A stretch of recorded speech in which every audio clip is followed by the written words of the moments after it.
আসসালামু আলাইকুম, গ্রামীণ ফোন থেকে নাবিল বলছি। আপনি কিভাবে সহযোগিতা করতে পারি? আপনি সহযোগিতা করতে পারবেন মানে আমি মোহাম্মদ মাসুদ রানা রূপে বাদশাহ রাজমিস্ত্রি। আমি নরসিংদী থাকি। আমার টাকা তোলার সাথে সাথে আপনি কাটালেন, আর আপনাকে আমি বাকি পাওনা তুলে দিয়ে তারপরে আমি ব্যালেন্স করে কথা বলি, আমার মায়ের সঙ্গে কথা বলি। কেন টাকা পাই না আমি? এর কারণ কি? কেন দেওয়া হবে না আমাকে? আমি কি চোরটা না ডাকাত? আপনার সমস্যা? সমস্যাই তো। আপনার সমস্যা? Any problem don't disturb, okay understand?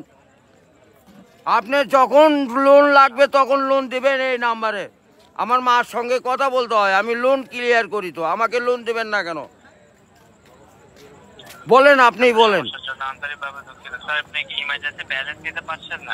Last emergency মানে আমার মা আগে না আপনার অফিস আগে? মিয়া অফিস উড়াই দেবো কিন্তু মাথা গরম করলে। আমি দেশের নাগরিক না? হ্যাঁ, আমাকে যখন আমি ব্যালেন্স আপনার থেকে লোন চাবো, চাওয়া মাত্র এই নাম্বারে দিবেন 808 828। শূন্য লাগাইলে বুঝতেই পারতেছেন, ভুল যান না হয়। হ্যাঁ, গ্রামীণ। আমার লাস্টে আমার মায়ের নাম্বার হলো 18। আরে ভাই, মাথাটা নষ্ট হয়ে গেছে। আমি সেই থেকে ছেলেপেলেরা ফোন করিচ্ছে, আমি তো ইংলিশ বুঝি না। ইংলিশ কোন মানে? এই আমার সাথে ইংলিশ বলেন কেন? বাংলাতে কথা বলবেন। আপনি বাংলাদেশের নাগরিক না? একটু আগে নিজে ইংলিশ বললাম। আরে ভাই জানাচ্ছি তো, আমার এনি প্রবলেম। যখন লোন চাবো তখনই দিবেন। কত জান মনে থাকে?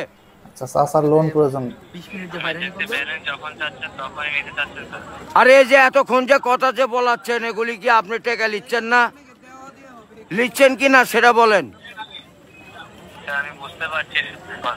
আমরা রোদের মধ্যে পরিশ্রম করে টাকা কামাই করি, আর এই সোলপল দয়া করে এই মোবাইলে টাকা ভরছে আপনার সঙ্গে কথা বলার জন্য। ইংলিশ বলবেন না আমার সাথে। মোহাম্মদ মাসুদ রানা ওরফে বাদশাহ, নাম মনে রাখেন।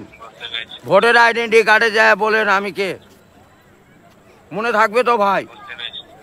আর লাস্টে দেখেন 18 নাম্বার, আমার মায়ের নাম্বার। ওটা আমার মায়ের সঙ্গে কথা বলতে হয়। এটা কি? আমি আছি নরসিংদী। কোথায়? রাজশাহী বিভাগ। বুঝতে পারলেন? হ্যাঁ, আমি রাজশাহীতে আমার বাড়ি ঘর। আমার কাছে কাগজপাতি সম্পূর্ণ আছে। আমি কি দেশের নাগরিক না নাকি? আমি কে বা কারা এখানে পড়ে আছি? আমার কাছে কাগজপাতি নাই, পরিচয়পত্র নাই। এই লিস্টে জানে এরকম না হয়, এটা প্রবলেম দেখা দেয়। বুঝছেন বড় ভাই?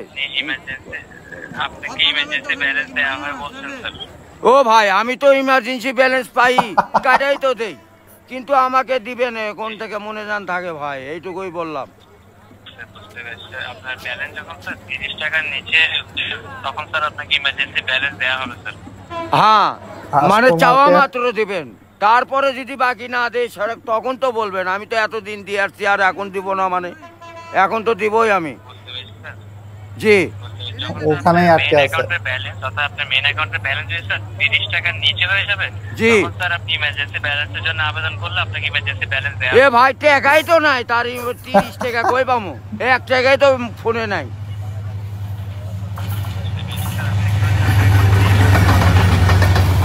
গাড়িটা যায়, গাড়িটা যায়। হ্যাঁ, গাড়িটা যায়। ঠিক আছে, গাড়ির শব্দ শোনা যাইতেছে। ওর মা